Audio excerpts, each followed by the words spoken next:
मित्रों, आप सभी का देवप्रयागम आईएएस के इस कमांड बैच में स्वागत है और मैं डीपी पांडे। आज अपने प्रतियोगिता दर्पण के इस कमांड बैच की क्लास में हम लोग चर्चा करेंगे कुछ मुख्य परीक्षा के दृष्टिकोण से और प्रारंभिक परीक्षा दोनों दृष्टिकोण से, जो आपके अगस्त महीने के प्रतियोगिता दर्पण के इस क्लास में है। और हम लोग प्रतियोगिता दर्पण के अंतिम क्लास की ओर चल रहे हैं। एक जो लेख है, बहुत अच्छा लेख है इस अंक में, प्रतियोगिता दर्पण के इस अंक में विश्व परिदृश्य में, और इसमें हम लोग एक महत्वपूर्ण लेख की चर्चा करेंगे। क्वाड का बारे में लेख है।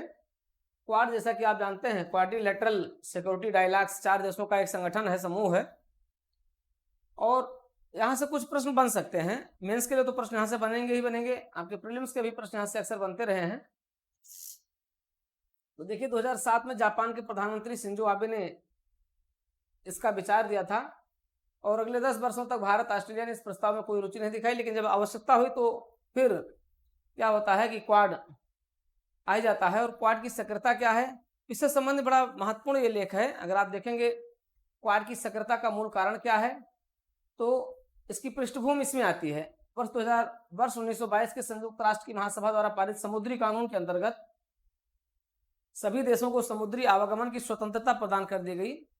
और वास्तव में जो प्रशांत महासागर है, प्रशांत महासागर तो क्या है, पूरे विश्व की एक तरीके से हॉटलाइन है।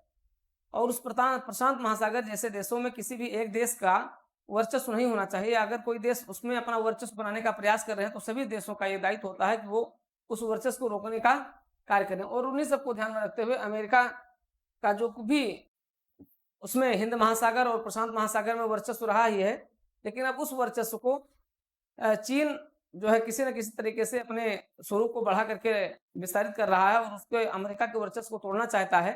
हालांकि अमेरिका का कोई भी ऐसा वर्चस्व नहीं रहा जिस वर्चस्व से विश्व व्यवस्था को कोई संकट पैदा हो।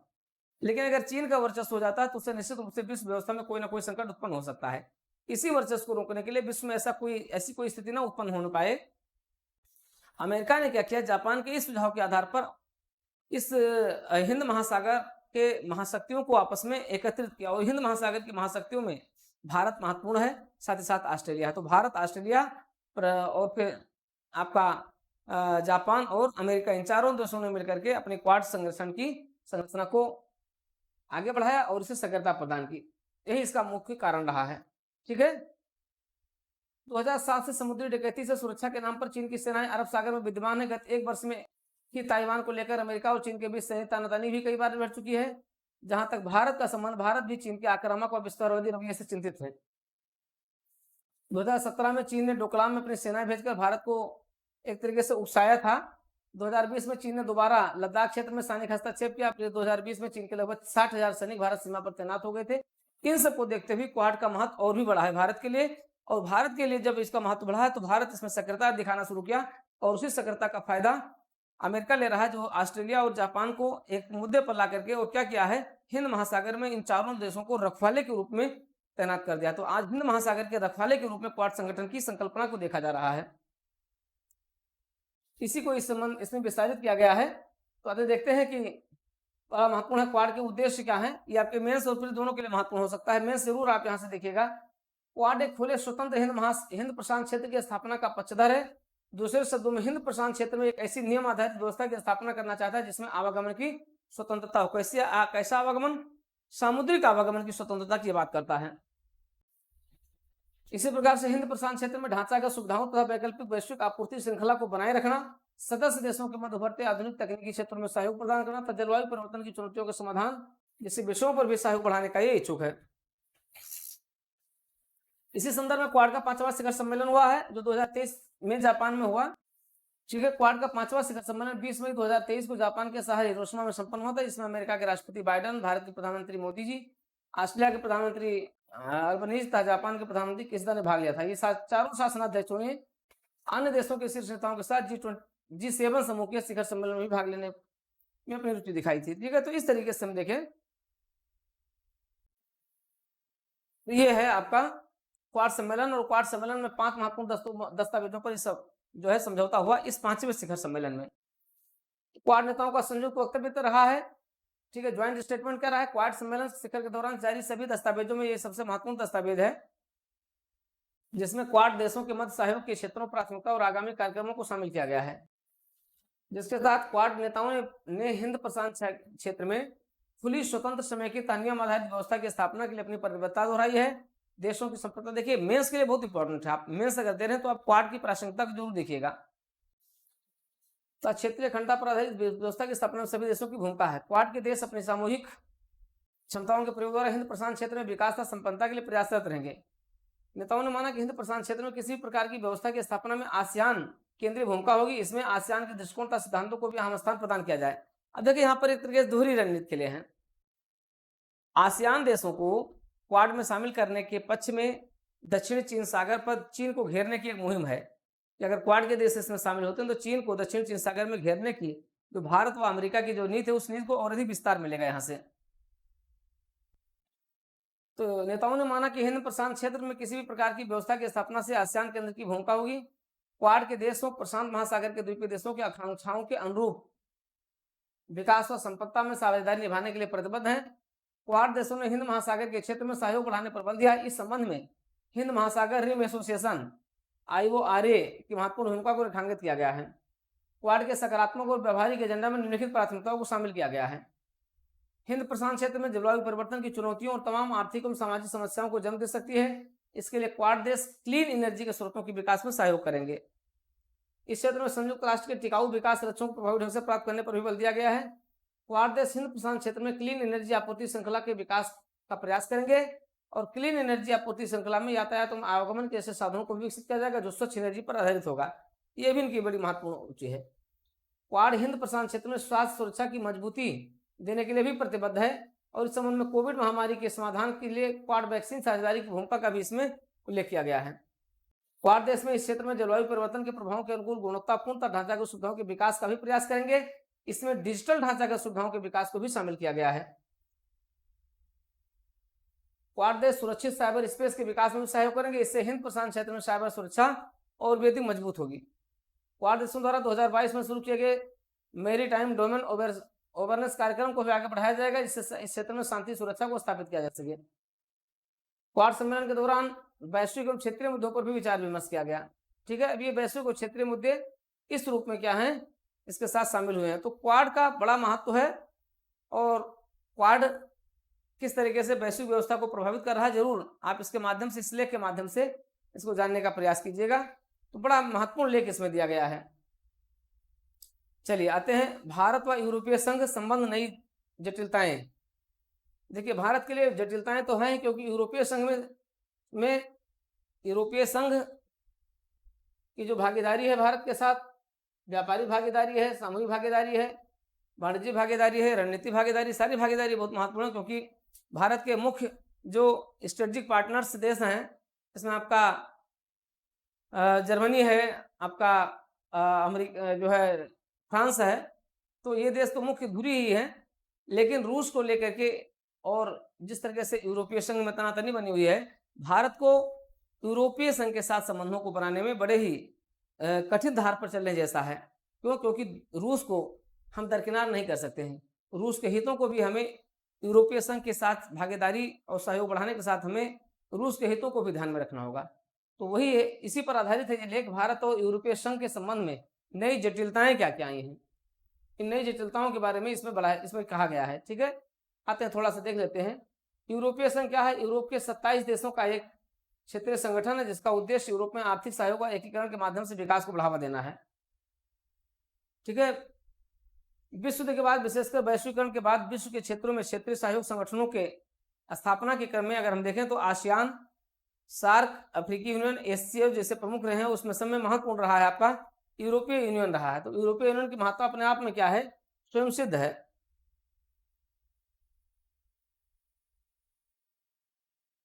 ठीक है, यूरोपीय यूनियन, भारत और यूरोपीय संघ की साझेदारी की अगर बात करें तो भारत सहित दुनिया के सभी अधिकांश देश यूरोपीय संघ के साथ आर्थिक और व्यापारिक साझेदारी में सबसे अधिक रुचि रखते हैं। इसका प्रमुख कारण यह है कि इसके अधिकांश सदस्य देश न केवल विकास और उस तकनीकी में आगे हैं, वरन यूरोपीय संघ विश्व की प्रमुख ताकत भी है। वर्तमान में यूरोपीय संघ $19 ट्रिलियन सकल घरेलू उत्पाद के साथ अमेरिका के बाद विश्व की दूसरी सबसे बड़ी अर्थव्यवस्था है। इतना नहीं, यूरोपीय संघ विश्व का सबसे बड़ा ट्रेडिंग ब्लॉक भी है। वास्तव में यूरोपीय संघ के देशों में भारत की मुख्य रुचि अपने व्यापार को बढ़ाना, निवेश को आकर्षित करना तथा उच्च तकनीकी प्राप्ति करना है। भारत इन देशों के साथ प्रतिरक्षा और उच्च कोटि के उत्पाद प्राप्त किए हैं। और ठीक है, तो भारत इसके साथ बहुत ही महत्वपूर्ण अपने व्यापारिक और वाणिज्यिक संबंधों को बनाए हुए हैं। अब भारत और यूरोपीय संघ के बीच साझेदारी एक तरफा नहीं, यूरोपीय संघ के देश भी भारत के साथ बड़े बाजार के रूप में और यहाँ अवसर निवेश के बड़े अवसर के रूप में देख रहे हैं। ये सारी चीजें हैं। अगर हम देखें भारत के साथ यूरोपीय संघ के साथ भारत के जो साझेदारी है, क्या आर्थिक साझेदारी है, और दोनों के बीच जो संबंध है, व्यापार लगभग 100 बिलियन यूरो डॉलर है, 2021-22 में बढ़कर के 118 बिलियन यूरो हो गए हैं। इसी प्रकार यूरोपीय संघ भारत का सबसे बड़ा निवेशक भी है। भारत के विदेशी निवेश में यूरोपीय संघ की भागीदारी 2010 में 8% थी, 2020 में 18% हो गई है। वर्ष 2000 से अब तक भारत में कुल यूरोपीय निवेश 86 बिलियन डॉलर आया है। तो महत्वपूर्ण है भारत के लिए। सामरिक भागीदारी भारत के साथ है। 2020 में 25वें भारतीय यूरोपीय शिखर सम्मेलन के दौरान अगले 5 वर्षों में 2025 तक के लिए सामरिक साझेदारी का एक रोड मैप भी बनाया गया है भारत और उसके साथ में। और लगातार दोनों देश क्या है, परस्पर आर्थिक संबंधों को आगे बढ़ाने के लिए निवेश जैसे प्रस्ताव, रक्षा सौदे, इन सभी को लेकर के तेजी से आगे बढ़ रहे हैं। तो यूरोपीय यूनियन के साथ भारत के जो सामरिक महत्व है वो बहुत महत्वपूर्ण है। सहयोग की नई पहलें क्या हुई हैं, ये महत्वपूर्ण ये है, भारत और यूरोपीय संघ ने उच्च स्तरीय विचार विमर्श के लिए लीडर्स शिखर सम्मेलन के रूप में एक नई पहल की है। लीडर्स शिखर सम्मेलन, यहाँ से प्रीलिम्स के लिए क्वेश्चन बन सकता है। लीडर्स शिखर सम्मेलन का संबंध किन देशों के साथ है? लीडर्स शिखर सम्मेलन का संबंध किससे है? यूरोपीय देशों के साथ है, यूरोपीय यूनियन के साथ में है। पहला भारत यूरोपीय लीडर्स शिखर सम्मेलन 8 मई 2021 को ब्रुसेल्स में संपन्न हुआ था। इसमें 5 क्षेत्रों में आपसी साझेदारी बढ़ाने की बात हुई थी। वैश्विक संपन्नता के लिए साझेदारी, वैश्विक स्वास्थ्य तैयारी के लिए साझेदारी, व्यापार संपर्कता तकनीकी द्वारा समेकित विकास हेतु, हरित विकास के लिए साझेदारी, सुरक्षित संपन्न लोकतांत्रिक विश्व व्यवस्था के लिए साझेदारी, ये साझेदारी की बात हुई थी। इस बात पर हम कर रहे हैं, मई 2021 में संपन्न भारत यूरोपीय संघ के पहले लीडर्स शिखर सम्मेलन के दौरान दोनों पक्षों ने आपसी साझेदारी और गतिशीलता को प्रदान किया था। और इसी निर्णय के क्रम में 6 फरवरी 2023 को भारत यूरोपीय संघ ट्रेड टेक्नोलॉजी काउंसिल का भी गठन किया गया है।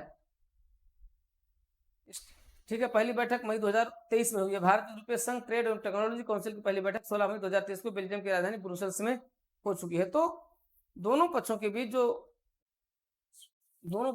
के बीच एक तरीके से भागीदारी बड़ी तेजी से चल रही है। लेकिन चुनौतियां क्या हैं? भारत और यूरोपीय यूनियन के बीच साझेदारी मार्ग में कई नई चुनौतियां उत्पन्न हुई है। वो क्या है?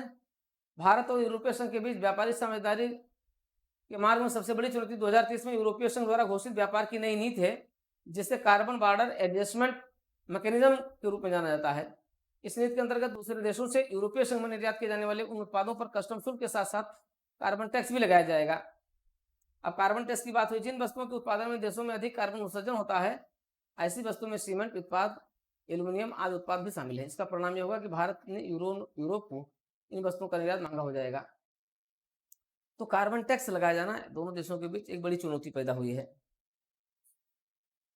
चलिए, दूसरा है भारत और यूरोपीय संघ के बीच तनाव का एक तात्कालिक कारण यूक्रेन रूस युद्ध रहा है।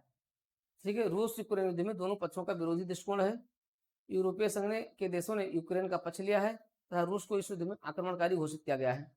लेकिन भारत रूस के साथ अपने संबंधों के चलते एक तटस्थ भूमिका निर्वाह करता रहा है। भारत ने अभी तक यूरोपीय संघ अथवा नाटो द्वारा संयुक्त राष्ट्र में रूस के विरुद्ध लाए गए किसी भी प्रस्ताव का समर्थन नहीं किया है। इसलिए बहुत महत्वपूर्ण चुनौती हुई दोनों देशों के बीच। वर्ष 2007 से भारत और यूरोपीय संघ के बीच मुक्त व्यापार समझौता प्रस्तावित है। 2013 से इस संबंध में निरंतर वार्ताएं हो रही है, लेकिन अभी तक मुक्त व्यापार समझौता कुछ प्रतिबंधों के कारण प्रभावी नहीं हो पाया। तो ये भी क्या है, दोनों देशों के बीच एक तरीके से जटिलताएं बनी हुई है, चुनौतियां बनी हुई। तो कई ऐसे महत्वपूर्ण विषय और मुद्दे हैं जहां पर दोनों देशों के बीच चुनौतियां बनी हुई हैं। इसलिए अभी संबंध बहुत ही स्मूथली, अगर तेजी से आगे बढ़ेंगे, ऐसा नहीं कहा जा सकता है, क्योंकि भारत के ऊपर लगातार यूरोपीय यूनियन का दबाव बढ़ रहा है कि वो रूस की आलोचना करेगा। लेकिन भारत क्या कर रहा है, केवल एक डिप्लोमेटिक भाषा का प्रयोग कर रहा है, ऐसी किसी भी वक्तव्य से लगातार बचता चला जा रहा है। चलिए, निष्कर्ष वही है। निष्कर्ष के बारे में तुम लोग जानते ही हैं, निष्कर्ष में क्या लिखना है, कैसे लिखना है। आते हैं स्मरणीय तथ्य। मित्रों, आप देख रहे हैं देवप्रयागम आईएएस का कमांड बैच, और इस कमांड बैच के साथ में डीपी पांडे आपके साथ करंट अफेयर्स की क्लास लेकर के चल रहा हूँ। करंट अफेयर्स की क्लास में हम प्रतियोगिता दर्पण की क्लास लेकर के चल रहे हैं। आप जानते हैं कि पिछली क्लास में प्रतियोगिता दर्पण बहुत अच्छे तरीके से पूरी हो गई है और आप लोग बहुत अच्छे तरीके से देख लिए। आपको एक कमांड भी स्थापित हो गया है। क्योंकि अब आपकी परीक्षा की तिथियां घोषित हो जाएंगी और कुछ फार्म आपके आने वाले हैं। आप देखेंगे अभी इस बीच आपकी कई परीक्षाओं के फार्म आ जाएंगे, जिसमें आपका एपीएस होगा, साथ ही साथ आपका समीक्षा अधिकारी, सहायक समीक्षा अधिकारी होंगे। ये सब जो है तेजी से फार्म आ रहे हैं। इस दिशा में आप देखेंगे कि कहीं ना कहीं आपके लिए करंट अफेयर्स और जो आपका कमांडिंग बैच और जो आपके रेगुलर बैच हैं ये आपके आगे तेजी से आगे बढ़ने चाहिए। तो उसी दिशा में प्रयास किया जा रहा है कि आप लोग इस बैच के साथ लगातार जुड़े रहें और हमारे हिंदी के बैच और जीएस के भी बैच चल रहे हैं, उन बैचों के साथ भी आप अपनी कंटिन्यूटी बनाए रखें। साथ ही साथ आप DPIAS यूट्यूब चैनल को सब्सक्राइब करें, लाइक करें, शेयर करें और DPIAS के साथ आप जुड़े रहें। ये यूट्यूब चैनल आपको सबसे लेटेस्ट जानकारियाँ प्रदान करता है और इस यूट्यूब चैनल पर आप पूरी विश्वसनीयता के साथ जुड़े रहेंगे। बहुत विश्वसनीय चीज़ों को आप यहाँ पर पाएंगे। यहाँ पर कहीं भी किसी भी तरीके से जो भी जानकारी आपको दी जाएगी, बैचेस की जानकारी दी जाएगी, बड़ी ही जो है व्यवहारिक रूप में सारी जानकारी आपको यहाँ पर उपलब्ध होती है। तो आप जुड़े रहिए देवप्रयागम के साथ, DPIAS के साथ। आते हैं, देखते हैं स्मरणीय तत्व बहुत महत्वपूर्ण होता है। स्मरणीय तत्व और आप देखते हैं कि इसको आप ध्यान में नहीं रखते हैं। इसमें दोनों पहलू होता है, राष्ट्रीय और अंतर्राष्ट्रीय होता है। ये पूरे जितना हम लोगों ने अध्ययन किया उसका एक तरीके से निचोड़ होता है। कुछ ऐसी भी चीज़ें होती है जो वहाँ नहीं देख पाए हैं, वो यहाँ पर कंप्लीमेंट हो जाती हैं। ठीक है, आते हैं सबसे पहले हम नेशनल इशूज पर आते हैं। किस राज्य ने अपनी इंटरनेट सेवा को 5 जून 2023 को प्रारंभ किया है? ठीक है, किस राज्य ने अपनी इंटरनेट सेवा को 5 जून 2023 को प्रारंभ किया है? ठीक है, तो Kerala fibre optical network KF1 क्या है? पूछा जा सकता है KF1 क्या है, तो केरला फाइबर ऑप्टिकल नेटवर्क है। केरल राज्य को दूरसंचार विभाग से इंटरनेट सेवा प्रदाता लाइसेंस मिल गया, जिससे यह भारत का ऐसा पहला राज्य और इकलौता राज्य बन गया है जिसकी अपनी इंटरनेट सेवाएं हैं। भारत में अभी किसी राज्य की अपनी इंटरनेट सेवाएं नहीं है, बल्कि वो दूसरे इंटरनेट प्रदाता संगठनों पर निर्भर है। लेकिन इंटरनेट देश का पहला ऐसा राज्य हो गया है केरल, जिसने अपनी इंटरनेट सेवाएं शुरू की हैं और इसके लिए दूरसंचार विभाग ने उसको परमिशन दे दिया है, उसको इसकी अनुमति दे दी गई है। तो इंटरनेट सेवा आरंभ करने वाला देश का पहला राज्य कौन सा है? केरल है।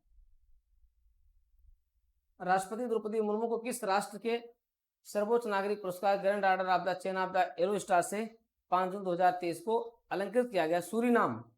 आप जानते हैं कि अभी माननीय राष्ट्रपति महोदया गई हुई थी, विदेश यात्रा पर गई हुई थी, पहली राजकीय विदेश यात्रा पर गई हुई थी और इस पहली विदेश यात्रा पर उन्हें सूरीनाम के राष्ट्रपति चंद्रिका प्रसाद संतोखियन ने सूरीनाम का सर्वोच्च सम्मान grand order of the chain of the yellow star प्रदान किया गया है। इसे पाने वाली द्रौपदी मुर्मू पहली भारतीय महिला राष्ट्रपति हैं। जून 2023 में अरब सागर में कौन सा चक्रवात है जिसने भारत के राज्यों के तटीय क्षेत्रों को प्रभावित किया? तो बिपरजॉय था। बिपरजॉय ने 3 राज्यों को सबसे अधिक प्रभावित किया है। ये है आपका गुजरात सबसे अधिक प्रभावित हुआ, फिर राजस्थान, फिर कुछ मात्रा में मुंबई भी प्रभावित हुआ है।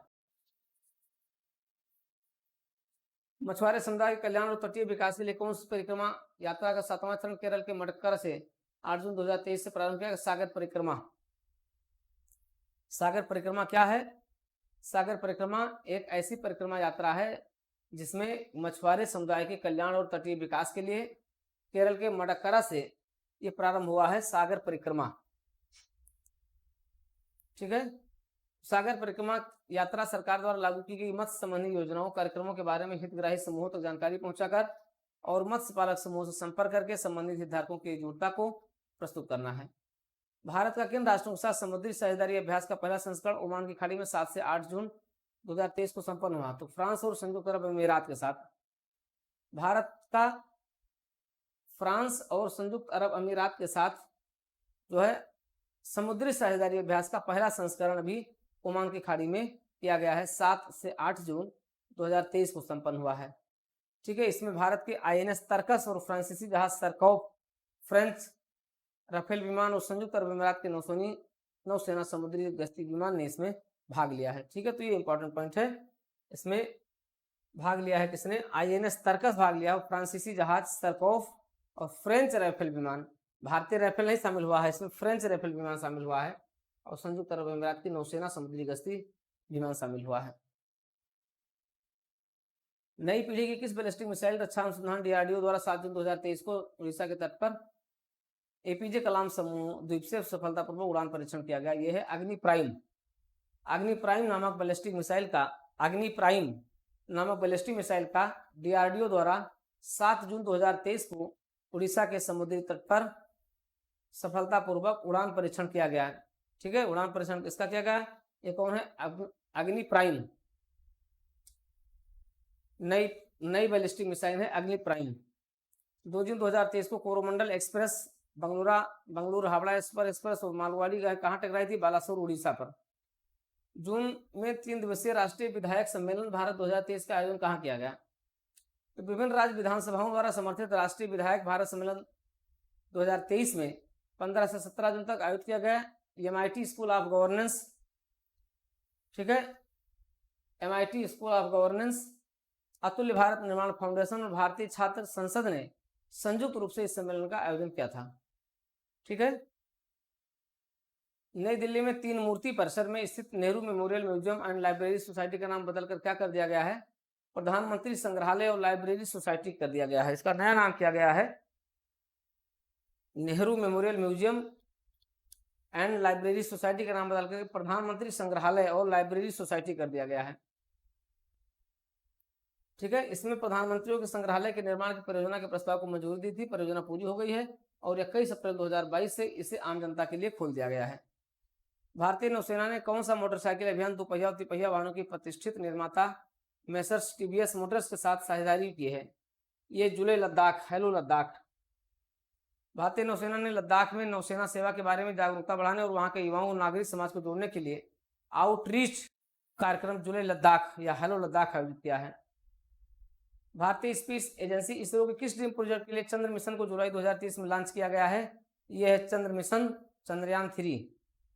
ठीक है। इस चंद्र मिशन को LBM-3 रॉकेट के माध्यम से लॉन्च किया गया, जिसे चंद्रमा की सतह पर सुरक्षित लैंडिंग और रोवर के चंद्रमा की सतह पर मूव करने के उद्देश्य से डिजाइन किया गया। जुलाई 2019 में चंद्रयान 2 तथा पहले चंद्र मिशन को अक्टूबर 2008 में लॉन्च किया गया था। ठीक है। तो LBM-3 रॉकेट के माध्यम से इसे लॉन्च किया गया है। अगला है जल शक्ति मंत्रालय द्वारा 17 जून 2023 को प्रदान किए गए चौथे राष्ट्रीय जल पुरस्कार में सर्वश्रेष्ठ राज्य का पुरस्कार किसे दिया गया है? मध्य प्रदेश को दिया गया है। सर्वश्रेष्ठ जिले का पुरस्कार उड़ीसा के गंजम जिले, तेलंगाना में भद्रावती, कोठागुड्डेम जिले के जगन्नाथपुरम ग्राम पंचायत को सर्वश्रेष्ठ ग्राम पंचायत और सर्वश्रेष्ठ स्थानीय निकाय का पुरस्कार चंडीगढ़ नगर निगम चंडीगढ़ को दिया गया। इसको हम लोग अध्ययन कर चुके हैं।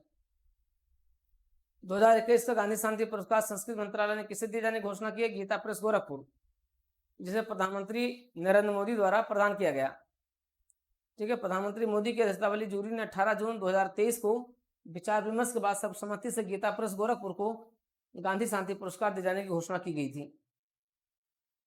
18 जून 2023 को भारतीय बैडमिंटन की सुपरस्टार जोड़ी सात्विक साईराज रंकी रेड्डी और चिराग शेट्टी ने कौन सी चैंपियनशिप जीती है? इंडोनेशिया ओपन की जोड़ी जीती है। सात्विक और चिराग ने इंडोनेशिया ओपन के मेंस डबल्स के फाइनल में मलेशिया के एरोनचिया चुइबिल को जोड़ी को पराजित किया था। ठीक है। प्रतिष्ठित एशियाई तलवारबाजी चैंपियनशिप पदक जीतने वाली पहली भारतीय तलवारबाज कौन रहे हैं? इन्हें CA Bhavani Devi. Olympian CA Bhavani Devi ने 19 जून 2023 को चीन के बुक्सी में एशियाई तलवारबाजी चैंपियनशिप की महिला सेवर स्पर्धा के सेमीफाइनल में हार के बावजूद कांस्य पदक जीतकर इतिहास रचा। ये इस प्रतियोगिता में भारत का पहला पदक है। अब तक भारत, आप देख रहे हैं कि भारत किस तरीके से हर प्रतियोगिता में भारत क्या कर रहा है? हर प्रतियोगिता में भारत अपनी उपस्थिति को दर्ज करा रहा है। सभी अंतर्राष्ट्रीय प्रतिस्पर्धाओं में भारत पूरे दबाव के साथ वहां पहुंच रहा है। ठीक है। तो भारत की दावेदारी इस समय खेल जगत में अंतर्राष्ट्रीय मंचों पर बड़ी बेहतरीन तरीके से हो रही है। ठीक है मित्रों, तो ये हम लोगों ने देखा, बड़ा महत्वपूर्ण चरण था और हमने स्मरणीय तथ्य के रूप में देखा है। राष्ट्रीय घटनाक्रम को देख लिया। ठीक है। आते हैं अंतर्राष्ट्रीय घटनाक्रम को देखते हैं। और आप देख रहे हैं देवप्रयागम IAS का कमांड बैच देख रहे हैं। ये कमांड बैच आपकी कमांड के लिए है। आप अपना कमांड भी बनाइए और आप मास्टर हो जाइए किससे? करंट अफेयर्स से, क्योंकि आगे आने वाली परीक्षाओं में ये सब आपको विशेष तौर पर ये जो दोनों पत्रिकाएं हैं, दोनों पत्रिकाओं का जो पूरा एक तरीके से समर्पण है वो आपके लिए रिवीजन में बहुत महत्वपूर्ण देगा। ठीक है मित्रों, तो आप इस डिवीजन को आगे बढ़ाते रहिए, इस रिवीजन को आगे बढ़ाते रहिए और कमांड बैच पर आपका पूरा कमांड बना रहना चाहिए। इसका करंट अफेयर्स आपको मिलता रहेगा, साथ ही साथ PDF भी आप इसको प्राप्त करते रहेंगे। तो आप जुड़े रहिए देवप्रयागम DPIS के साथ। आते हैं अंतर्राष्ट्रीय परिदृश्य की अगर बात करें तो पोलैंड की किस महिला टेनिस खिलाड़ी ने फ्रेंच ओपन 2023 का खिताब चेक रिपब्लिक की कैरोलिना मुचोवा को हराकर जीता? इगा रिचतेक पोलैंड की महिला खिलाड़ी हैं। इगा रिचतेक, इन्होंने कैरोलिना मुचोवा को हरा करके और अपना दूसरा फ्रेंच ओपन खिताब जीता है। ठीक है। इनका चौथा ग्रैंड स्लैम है। इससे पहले 2020 और 22 में इन्होंने फ्रेंच ओपन के अलावा 2022 में ये US ओपन भी जीत चुके थे। इनका चौथा जो है खिताब है। भारत के सीमा सुरक्षा बल और किस राष्ट्र के बॉर्डर गार्ड के बीच 35वां महानिदेशक स्तर का सीमा समन्वय सम्मेलन 11 जून से 14 जून के बीच संपन्न हुआ तथा Bangladesh border of Bangladesh BGB द्वारा सम्मेलन, ठीक है। 16वें विशेष ओलंपिक विश्व ग्रीष्मकालीन खेल 17 से 25 जून 2023 तक कहां आयोजित किए गए? 16वें विश्व विशेष ओलंपिक विश्व ग्रीष्मकालीन खेल 17 से 25 जून 2023 तक कहां खेले गए? ठीक है, ये खेले गए बर्लिन जर्मनी में खेले गए। 24 खेलों में प्रतिस्पर्धा करने के लिए लगभग 170 देशों के लगभग 7000 एथलीटों ने इस सम्मेलन में भाग लिया था। फ्रेंच ओपन 2023 के फाइनल में सर्बिया के किस दिग्गज टेनिस खिलाड़ी ने नॉर्वे के कैस्टर रूड को हराया? नोवाक जोकोविच, ठीक है। नोवाक जोकोविच 23वां ग्रैंड स्लैम टाइटल जीते हैं। इसके साथ ये सबसे अधिक बार पुरुष कैटेगरी में मेन सिंगल का टाइटल जीतने वाले खिलाड़ी बन गए हैं। किस राष्ट्र की क्रिकेट टीम ने 11 जून 2023 को पहली बार क्रिकेट विश्व टेस्ट चैंपियनशिप जीता है? ऑस्ट्रेलिया, ठीक है। ऑस्ट्रेलिया ने भारत को हराते हुए आईसीसी वर्ल्ड टेस्ट चैंपियनशिप का खिताब अपने नाम कर लिया है। ऑस्ट्रेलिया ने 11 जून 2023 को पहली बार क्रिकेट विश्व टेस्ट चैंपियनशिप भारत को आखिरी आईसीसी खिताब 2013 में महेंद्र सिंह धोनी की कप्तानी में इंग्लैंड को हराकर चैंपियंस ट्रॉफी के रूप में जीता था और इस बार भारत को हरा करके किसने जीत लिया है? ऑस्ट्रेलिया ने जीत लिया है। भारत की जूनियर महिला हॉकी टीम ने फाइनल में 4 बार की चैंपियनशिप दक्षिण कोरिया को 11 जून को 2-1 से हराकर पहली बार कौन सा कप जीता है? ये महिला जूनियर हॉकी एशिया कप। 2023 में महिला हॉकी जूनियर एशिया कप 2023 में महिला हॉकी जूनियर एशिया कप 2 से 11 जून तक जापान के काका मिगहारा में आयोजित किया गया था। इसमें 10 टीमें शामिल थीं। G20 के आर्थिक सामाजिक मंत्रियों की बैठक उत्तर प्रदेश से किस नगर में हुई? 11 जून 2023 से 13 जून 2023 तक चली। ये चली वाराणसी में।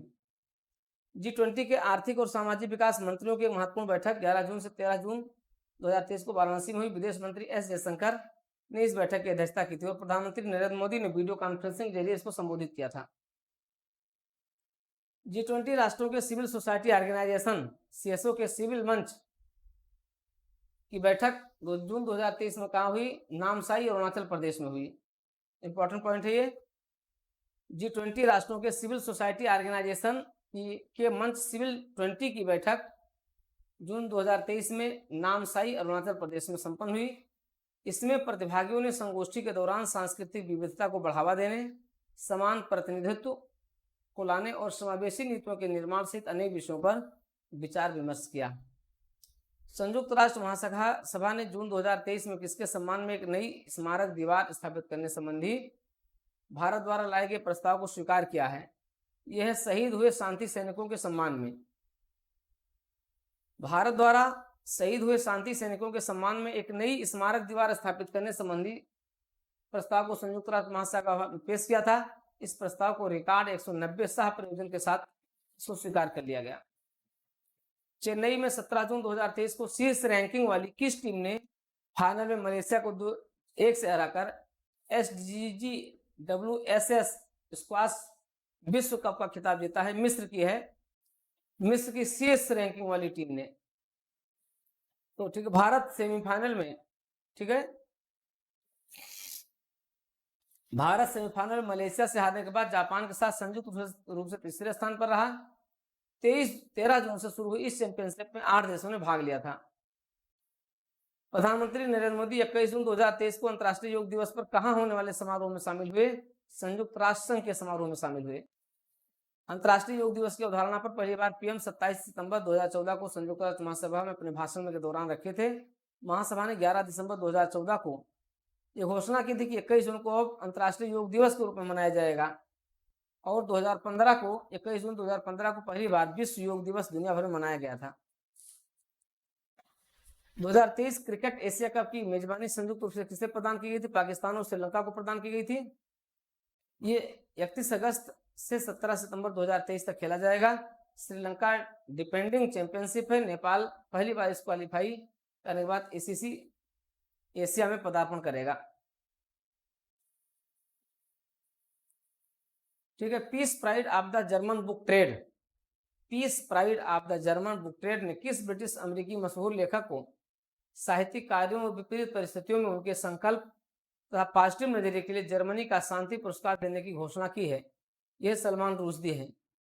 ठीक है, ब्रिटिश अमेरिकी मशहूर लेखक है सलमान रुश्दी, उनको दिया जाएगा ये 25,000 यूरो के इस जर्मन पुरस्कार को 1950 में से दिया जाता है। पुरस्कार इस वर्ष 22 अक्टूबर को दिया जाएगा। अमेरिका की ओशन गेट कंपनी द्वारा संचालित पनडुब्बी किस जहाज के अवशेष दिखाने वाले यात्रियों को ले गई थी जिसकी दुर्घटना हो गई? टाइटैनिक। ठीक है, टाइटन पनडुब्बी 18 जून को 2023 को समुद्र में डूब गई थी। ठीक है, टाइटन पनडुब्बी 18 जून 2023 को समुद्र में डूब गई। इसमें चालक दल सहित सभी 5 सदस्य, जिसमें ओशन गेट कंपनी के संस्थापक और सीईओ भी शामिल थे, वो भी इस यात्रा पर गए हुए थे, वो भी इसमें डूब गए और उनकी भी इसमें मृत्यु हो गई। और इससे पहले आप जानते हैं टाइटैनिक 14 अप्रैल 1912 को एक हिमशिला से टकरा करके डूब गई थी, उसी को देखने गए थे लोग। टाइम्स हायर एजुकेशन की 2023 की एशिया यूनिवर्सिटी रैंकिंग 23 जून 2023 को जारी की गई, जिसमें पहला स्थान किसका है? सिंघुआ विश्वविद्यालय चीन का है। इसमें 18 भारतीय विश्वविद्यालय ने शीर्ष 200 में अपनी जगह बनाई है। भारतीय विज्ञान संस्थान 48वें स्थान पर, वहीं IISc भारतीय संस्थानों में नंबर 1 पर भी है। ठीक है, तो ये रहा आपका महत्वपूर्ण परिदृश्य हम लोगों ने चर्चा किया। और इस महत्वपूर्ण परिदृश्य की चर्चा के साथ एक आप जानते हैं प्रश्नोत्तर दर्पण में एक टॉपिक आता है दिव्य दर्पण। ये दिव्य दर्पण मुख्य रूप से मुख्य परीक्षा के लिए समर्पित होता है और ये प्रश्नोत्तर फार्म में होता है। ठीक है, तो मित्रों प्रश्नोत्तर फार्म में अब देखें तो ये सारे टॉपिक आपके दिए गए हैं, इस पर बहुत ज़्यादा चर्चा करने की जरूरत नहीं है और चर्चा किया जा सकता है, लेकिन इस चर्चा में मुख्य परीक्षा के दृष्टिकोण से अगर आप देखेंगे तो इसमें सबसे पहले भूगोल को लिया गया, जिसमें अल नीनो और ला नीना का प्रभाव दिखाया गया है कि अल नीनो और ला नीना क्या होता है, इसके प्रभाव की विवेचना कीजिए। तो एक प्रश्न यहाँ से बनता है। ठीक है, तो एल नीनो और ला नीना के बारे में बताया गया है और इनका भारत पर पड़ने वाले असर को भी बताया गया है। अल नीनो का और ला नीना का भारत पर क्या असर पड़ेगा। ठीक है, इसके बाद फिर इसमें आर्थिक भूगोल में दिया गया प्रश्न है, जीवाश्म ईंधन से उत्सर्जित कार्बन डाइऑक्साइड में कोयला ईंधन की भागीदारी 40% है। कोयला खनन से पर्यावरण तथा स्थानीय निवासी प्रभावित होते हैं। इन तथ्यों के बावजूद कोयला अभी भी बिजली उत्पादन करने में सबसे बड़ा साधन है, विश्लेषण करें। ठीक है, तो ये प्रश्न है और इसका उत्तर आपको लिखना है। ठीक है, उत्तर के रूप में आप देखते हैं, बड़ा इंपॉर्टेंट पॉइंट दिया गया, कोयले की खपत का विश्व भर में क्या योगदान है, कोयला कैसे प्रमुख ऊर्जा संसाधन है। फिर प्रीलिम्स क्वेश्चन है 2019 में जो पूछा गया था, निम्नलिखित कथनों पर विचार कीजिए। ये प्रीलिम्स में पूछा गया था, भारत सरकार द्वारा कोयला क्षेत्र का राष्ट्रीयकरण इंदिरा गांधी के कार्यकाल में किया गया था। वर्तमान में कोयला ब्लॉक का आवंटन लॉटरी के आधार पर किया जाता है। भारत हाल के समय तक घरेलू आपूर्ति की कमी को पूरा करने के लिए कोयले का आयात करता है, क्योंकि अब भारत कोयला उत्पादन में आत्मनिर्भर हो रहा है। तो ये तीनों आंसर सही है। ठीक है,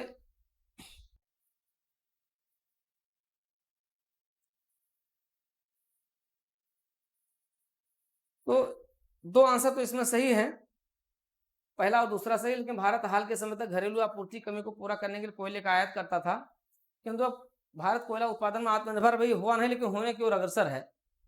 भारत आत्मनिर्भर होने की दिशा में अग्रसर है, इस दिशा में। PSLV और JSLV के बाद SSLV की आवश्यकता क्यों हुई, SSLV के उद्देश्यों का विस्तृत वर्णन कीजिए, ये प्रश्न पूछा गया है। ठीक है, तो हम लोग इस पर चर्चा करेंगे, इसको हम अलग से अपने मेंस की क्लास में इस पर चर्चा करेंगे। मित्रों, तो ये है आपका मुख्य परीक्षा पर आधारित है। और भारतीय राज्य व्यवस्था पर देखा जाए तो राज्यपाल के राज्य के संवैधानिक प्रमुख की अपेक्षा केंद्र के एजेंट के रूप में कार्य करता है। विश्लेषण कीजिए, विवेचना कीजिए। ये प्रश्न कई बार आया हुआ है मुख्य परीक्षा में, इनको आप देख सकते हैं। ठीक है, निम्नलिखित में से कौन सी राज्य के राज्यपाल को दी गई विवेकाधीन शक्तियां हैं। ये प्रीलिम्स का है, भारत के राष्ट्रपति को राष्ट्रपति शासन आरोपित करने के लिए रिपोर्ट भेजना, मंत्रियों की नियुक्ति करना, राज्य के विधानमंडल द्वारा पारित कतिपय विधेयकों को भारत के राष्ट्रपति की विचारार्थ करना, राज्य सरकार के कार्य संचालन के लिए नियम बनाना। नहीं, 4 नहीं है, 1 और 1 2 3 है। ठीक है, 1 2 3 क्या है, राज्यपाल को प्राप्त विवेकाधीन शक्तियां हैं। चलिए, तो ये रहा है आपका वर्तमान में कुछ चर्चित अवधारणाएं हैं जो चर्चा में। सेंगोल बड़ा चर्चा में रहा है। आप देखें सेंगोल क्या है, सेंगोल हाल ही में नए संसद भवन में न्यायपूर्ण और निष्पक्ष राजकीय सम्मान के पवित्र प्रतीक के रूप में स्थापित किया गया है। लोकसभा अध्यक्ष की पीठ के बगल में स्थापित किया गया। सेंगोल क्यों चर्चा में रहा है? इसलिए चर्चा में रहा है सेंगोल, आप ये कह सकते हैं। ठीक है, तो सेंगोल क्या है? तमिल शब्द सेम्मई से लिया गया, जिसका अर्थ होता है नीति परायणता। इसे तमिलनाडु के एक प्रमुख धार्मिक मठ के मुख्य अधीनम पुरोहित का आशीर्वाद प्राप्त है। सेंगोल क्या है? राजसत्ता का प्रतीक था, जो औपचारिक समारोहों के अवसर पर सम्राटों द्वारा ले जाया जाता था, ताकि उनकी राजसत्ता का प्रतिनिधित्व करता था। इसका निर्माण स्वर्ण या चांदी से किया जाता था, ताकि इसे कीमती पत्थरों से सजाया जाता है। विशेष तौर पर चोल राजाओं के समय से ये प्रसिद्ध रहा, और अभी नए संसद भवन के दौरान इसको स्थापित किया गया। बड़े ही पूजा पाठ के साथ, धार्मिक जो है कर्मकांडों के साथ इसको स्थापित किया गया है। ठीक है, तो बड़ा महत्वपूर्ण है ये। इसी प्रकार से हम देखें तो सेंगोल कई रूपों में है। एक वहां, दूसरा भारत की स्वतंत्रता के प्रतीक के रूप में भी, जब 15 अगस्त 1947 को सत्ता हस्तांतरित की गई थी, उसमें यही सेंगोल जो है प्रधानमंत्री जी को राजदंड के रूप में नेहरू जी को सौंपा गया था। और ये आनंद भवन के संग्रहालय इलाहाबाद में था। इलाहाबाद से इसे क्या किया गया है? मंगाया गया है। ठीक है, ऑफेंस ऑफ द रेप्स के बारे में चर्चा में रहा है। ठीक है, हाल ही में अपराधों की पीड़ितों को सुरक्षा देने, दोषियों को कड़ी सजा दिलाने के उद्देश्य से जापान की संसद ने नया कानून पारित किया है। इस अधिनियम के तहत ऐसे अपराधों से संबंधित पुराने कानून में संशोधन और समलिप्तता संबंधी मुद्दों के लिए जागरूकता बढ़ाने का प्रयास किया गया है। तो यह है जापान संबंधित है।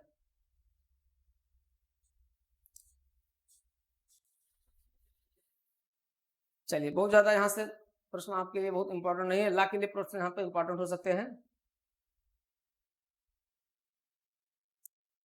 फ्रीबीज और वेलफेयर में अंतर है, ये भी आपके लिए बहुत इंपॉर्टेंट प्रश्न नहीं है यहाँ पर। ठीक है, पर्यावरण प्रदूषण से आपका सस्टेनेबल एविएशन फ्यूल सेफ बड़ा चर्चा में रहा है। हाल ही में भारत ने वर्ष 2050 के लक्ष्य के साथ सस्टेनेबल एविएशन फ्यूल के लिए वैश्विक जनादेश पर आपत्ति व्यक्त करते हुए इसे बहुत जल्दी टू अर्ली लाया गया कदम बताया है। ठीक है, भारत ने वर्ष 2050 के लक्ष्य के साथ सस्टेनेबल एविएशन फ्यूल के लिए वैश्विक जनादेश पर आपत्ति व्यक्त करते हुए इसे बहुत जल्दी बताया गया। क्या है sustainable aviation fuel? Sustainable aviation fuel को बायोजेट फ्यूल भी कहा जाता है। इसका उत्पादन राष्ट्रीय स्तर पर विकसित तकनीकों का उपयोग करके किया जाता है, जिसमें खाना पकाने के तेल और उच्च तेल वाले पौधों के बीजों का इस्तेमाल किया जाता है। ठीक है, इंटरनेशनल, अगर आप देखें, American society for testing materials international द्वारा प्रमाणीकरण के लिए आवश्यक मानकों को पूरा करने हेतु संस्थानों द्वारा उत्पादित इस ईंधन के नमूनों का संयुक्त राष्ट्र federal aviation administration clearing house ने उच्च परीक्षण किया है, और ये बताया है कि एएसटीएम प्रमाणन एक ऐसी प्रक्रिया है जिसके द्वारा किसी उत्पाद या सामग्री का परीक्षण तथा प्रासंगिकता एएसटीएम मानकों की कसौटी का मूल्यांकन किया जाता है। एएसटीएम इंटरनेशनल उत्पादों और प्रक्रियाओं के लिए तकनीकी मानक विकसित करता है। उत्पादन की जरूरत यहाँ वैज्ञानिक तथा औद्योगिक अनुसंधान परिषद के भारतीय पेट्रोलियम संस्थान और गैर खाद्य और खाद्य तेलों के साथ कुकिंग ऑयल जैसे विभिन्न सामग्रियों का उपयोग करके ईंधन लाया जाता है। ठीक है, सस्टेनेबल एविएशन फ्यूल जनादेश पर भारत का रुख क्या है? भारत ने इसका विरोध किया और कहा कि ये जल्दी लाया गया है, इसको लाने में इतना जल्दबाजी नहीं करनी चाहिए थी। ठीक है, तो ये रहा आपका tracking SDG 7 the energy progress report 2023 लाई गई है, अभी हाल ही में चर्चा में है। हाल ही में अंतर्राष्ट्रीय अक्षय ऊर्जा एजेंसी, संयुक्त राष्ट्र सांख्यिकी प्रभाग, विश्व बैंक और विश्व स्वास्थ्य संगठन के सहयोग से tracking SDG 7 the energy progress report 2023 जारी की गई है, जिसमें एसडीजी 7 को प्राप्त करने में प्रगति के बारे में जानकारी प्रदान की गई है। ठीक है, तो ये है। हालांकि यहाँ से प्रश्न इस रूप में नहीं पूछा जाएगा। बाकी आप सतत विकास लक्ष्य जानते हैं, सतत विकास लक्ष्य क्या है? तो यहाँ से कुछ खास इंपॉर्टेंट पॉइंट दिए गए हैं प्रतियोगिता दर्पण में। ये इनका एक नया जो सेगमेंट शुरू किया गया है, इस सेगमेंट में क्या करते हैं, जो चर्चित अवधारणाएं होती है, संकल्पनाएं होती हैं, उन संकल्पनाओं को यहाँ से शुरुआत करते हैं। ठीक है, तो यहाँ से कुछ प्रश्न समय समय पर इस तरीके से पूछे जा सकते हैं, उसी तरीके का यहाँ दिया गया है। एवरग्रीन लोन, भारतीय रिजर्व बैंक के गवर्नर शक्तिकांत दास ने एवरग्रीनिंग ऑफ लोन के लिए नए तरीकों को अपनाने वाले बैंकों को आगाह किया। आरबीआई गवर्नर ने मजबूत कारपोरेट गवर्नेंस की आवश्यकता पर बल दिया और तनावग्रस्त ऋणों की सही स्थिति को छिपाने के उदाहरणों पर प्रकाश डाला है। एवरग्रीन लोन जोम्बी ऋण का एक रूप है या एक उधारकर्ता जो वर्तमान में प्राप्त ऋणों को चुकाने में असमर्थ है को नए या अतिरिक्त ऋण देने का एक नया तरीका भी होता है, और इसको रोकने की बात कही गई है एवरग्रीन लोन की। चलिए, ये हो गया एवरग्रीन लोन। फिर है IRDAI विजन 2047। हाल में भारतीय जीवन बीमा नियामक विकास प्राधिकरण IRDA ने वर्ष 2047 तक सभी के लिए विजन इंश्योरेंस के रूप में भारत में बीमा क्षेत्र को व्यापक बनाने हेतु सभी राज्यों और केंद्र शासित प्रदेशों के प्रत्येक बीमाकर्ता को योजना में शामिल किया है। तो विजन 2047 क्या है?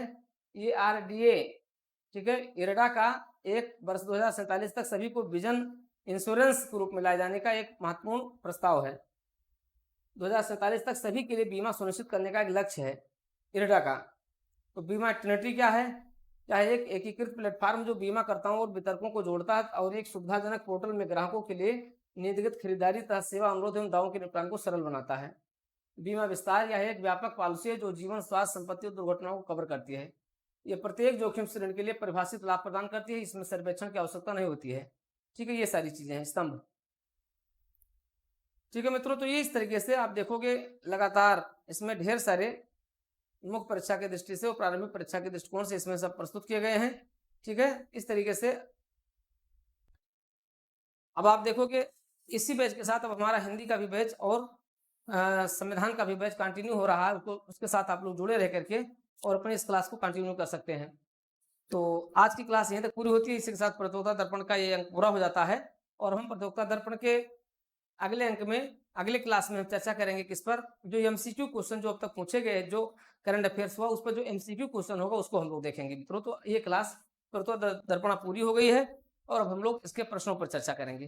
ठीक है, तो आज की क्लास यहीं पर पूरी होती है। आप लोग बने रहिए। हाँ, देवप्रयागम IAS DPIS के साथ जरूर बने रहिए। DPIS यूट्यूब चैनल को आप जरूर सब्सक्राइब कीजिए। अगर आप क्लास देख रहे हैं तो सब्सक्रिप्शन जरूर लीजिए और सब्सक्राइब कीजिए, जिससे कि आपको ये सारी चीजें आपको निःशुल्क आप तक पहुंचती रहे। ठीक है मित्रों, तो आज की क्लास यहीं तक। बस आप बने रहिए, हटते रहिए, लक्ष्य के लिए केंद्रित रहिए। लक्ष्य आपका आपकी सफलता के लिए है, ये तो आपको जरूर मिलेगी, लेकिन सफलता के लिए आपको एक कठिन परिश्रम के जोर से गुजरना होगा। चलिए क्लास